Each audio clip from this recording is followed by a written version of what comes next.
the game. Dear students, मैं हूं प्रद्युमन सिंह और आप देख रहे हैं हमारा यूट्यूब चैनल HDSC अड्डा। आपका स्वागत है इस चैनल पे, बने रहिए हमारे साथ। आज का जो वीडियो है वो क्लास 10th और 12th दोनों के लिए है, क्योंकि दोनों के चैप्टर्स में प्रकाश है, दोनों के सिलेबस में प्रकाश है। अंतर इतना बस है कि जो 10th का चैप्टर प्रकाश का है वो थोड़ा सा ब्रॉड वर्जन 12 में दिया है। तो बेसिक चीज़ें यानी पहला लेक्चर तो आपको देखना ही चाहिए, चाहे वो 10 का स्टूडेंट्स हो या फिर 12। तो हमारा आज का आर्टिकल है, चैप्टर है प्रकाश यानी लाइट। सबसे पहले हम बात करेंगे कि प्रकाश है क्या, या फिर प्रकाश का हमारे जीवन में क्या क्या कार्य है। जब भी हम प्रकाश की बात करते हैं तो सबसे पहले हमारे मन में जो इसका आंसर जो आता है हमारे मन में, वो आता है कि प्रकाश एक ऊर्जा है जो हमें समस्त वस्तुओं को देखने में सक्षम बनाती है। सही बात है, प्रकाश नहीं है तो हम किसी वस्तु को नहीं देख सकते। इसकी चर्चा हम करेंगे आगे।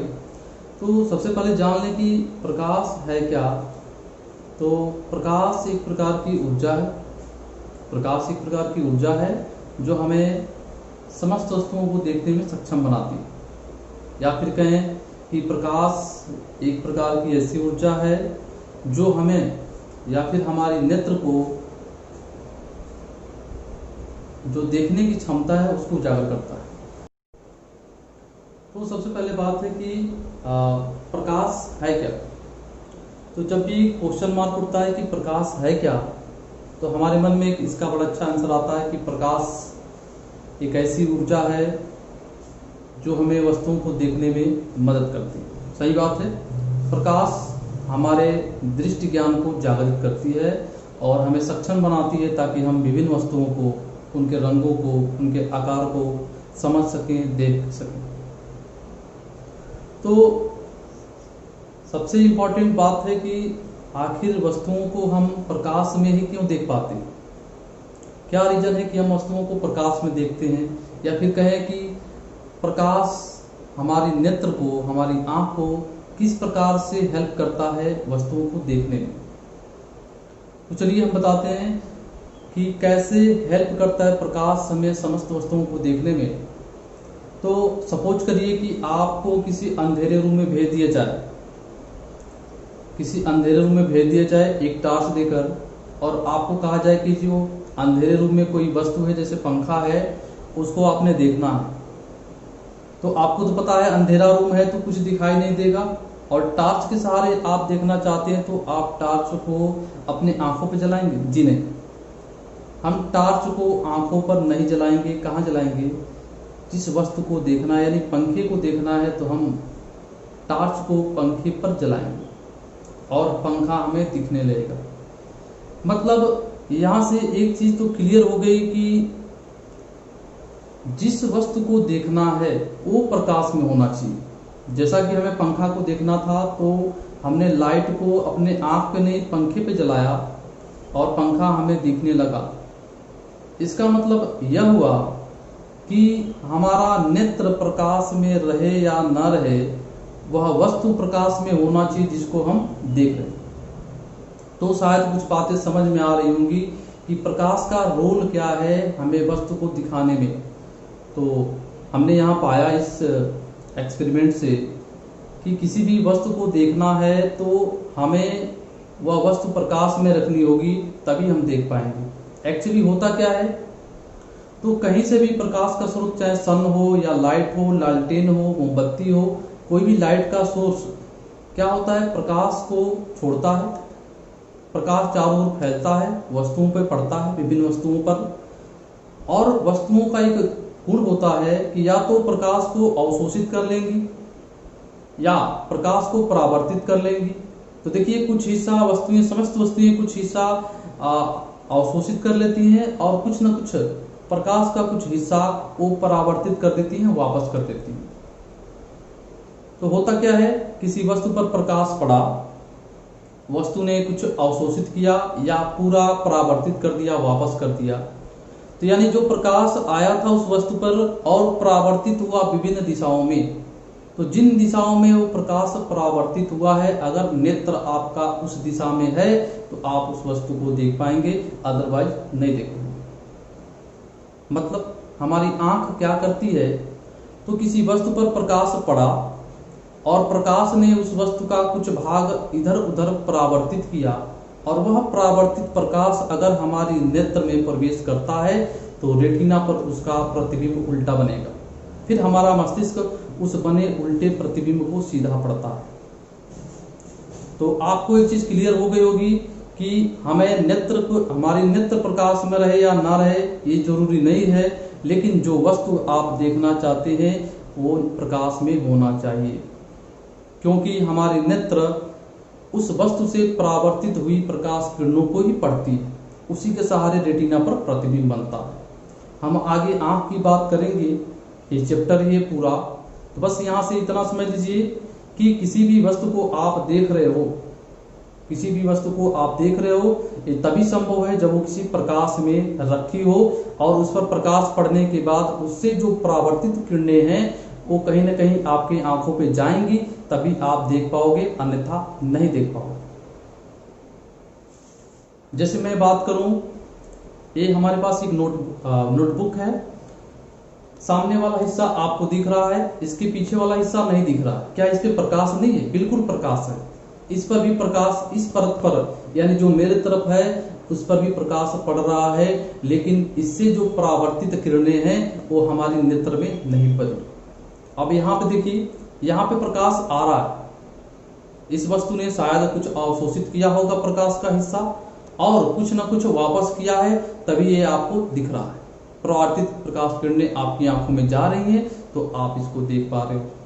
इधर वाली जो प्रकाश किरणें हैं परावर्तन वाली, वो आपकी आंखों पे नहीं जा रही हैं, वो मेरी आंखों पे जा रही हैं, तो मुझे दिखाई दे रहा है, आप पे नहीं जा रहा है, नहीं दिखाई दे रहा है। तो आपने देख लिया कि प्रकाश किसका रोल किस तरह है हमें वस्तुओं को दिखाने में।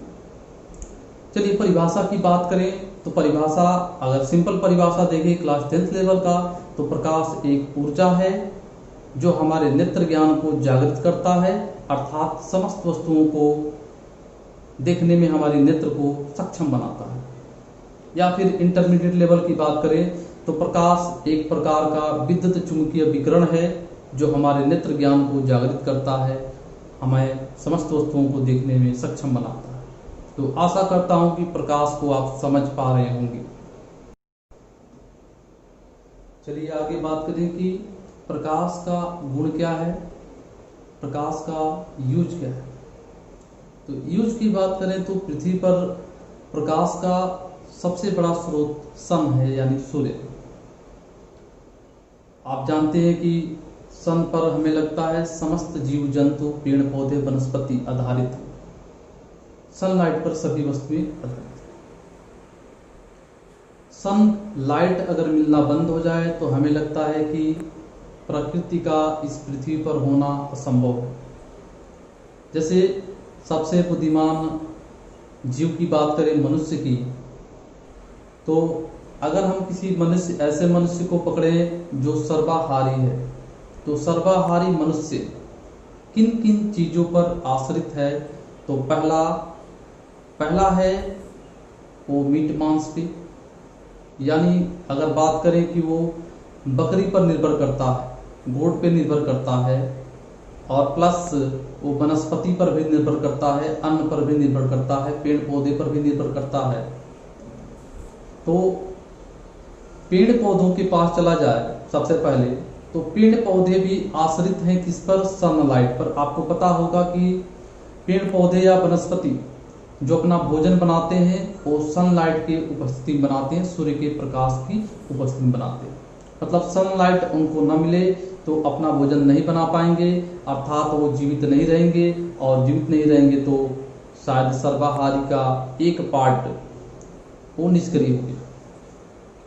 दूसरी बात करें बकरी का, जो दूसरा डिपेंड है वो सर्वाहारी मनुष्य बकरी पर, तो बकरी किस पर डिपेंड है? तो बकरी भी पेड़ पौधे पर डिपेंड है। तो जब पेड़ पौधे नहीं रहेंगे तो बकरी भी शायद नहीं रहेगी, और वो नहीं रहेगी तो मनुष्य भी नहीं रहेगा। मेरे कहने का मतलब है जो समस्त प्राणी जगत है इस पृथ्वी पर वो निर्भर करता है सनलाइट पे। तो प्रकाश का हमारे जीवन में बहुत बड़ा योगदान है। देखने की बात करें या भोजन की बात करें, ये दो चीज़ें हैं जो हमारे जीवन में बहुत ही आवश्यक है। इसके अलावा ऑक्सीजन का बैलेंस बनाए रखना है तो हम डिपेंड हैं किस पे? पेड़ पौधे पर। हम सांस के दौरान ऑक्सीजन लेते हैं और ऑक्सीजन को बैलेंस कौन बनाते हैं? तो ये पेड़ पौधे। तो सनलाइट पर अब ये भी क्या है? निर्भर है क्या? जो हमें ऑक्सीजन बैलेंस कराया जा रहा है हमारे लिए।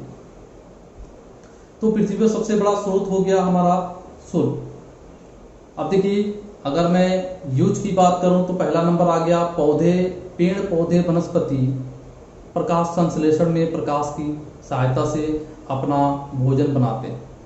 सेकंड नंबर बात करें तो सेकंड नंबर पे आपका आता है कि हमें वस्तुओं को देखना है तो प्रकाश की आवश्यकता है।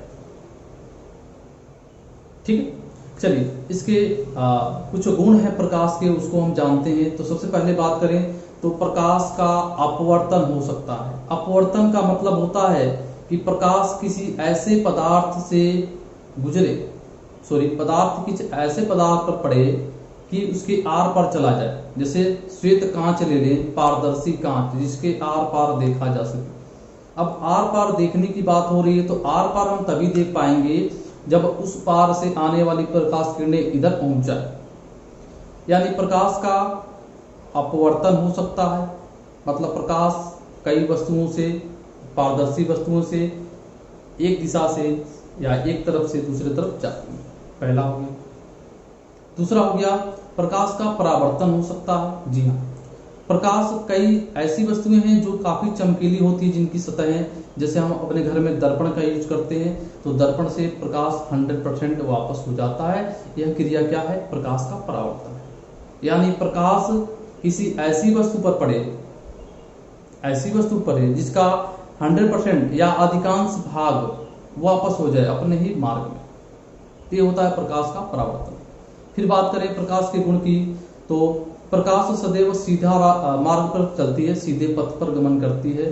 तो आप इसका भी एग्जांपल ले सकते हैं। आप यार वो यूज करते हो आप लेजर लाइट रेड कलर का, जो उससे प्रकाश का एक लौ निकलता है जो सीधे ही चलता है।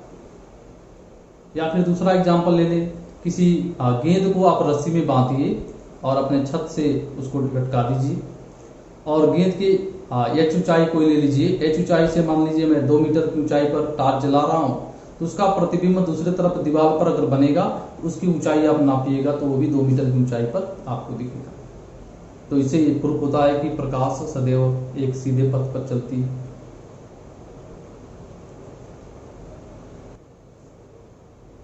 आगे हम पढ़ेंगे कि प्रकाश कण का भी व्यवहार करती है। किरण का तो व्यवहार करती है, विकिरण तो है ही, आगे कण का भी व्यवहार करती है। तो हम पढ़ेंगे आगे चल के। अगर वीडियो अच्छा लगा है तो लाइक करिए, अगर नए हैं आप तो चैनल को सब्सक्राइब करिए, शेयर करिए। धन्यवाद।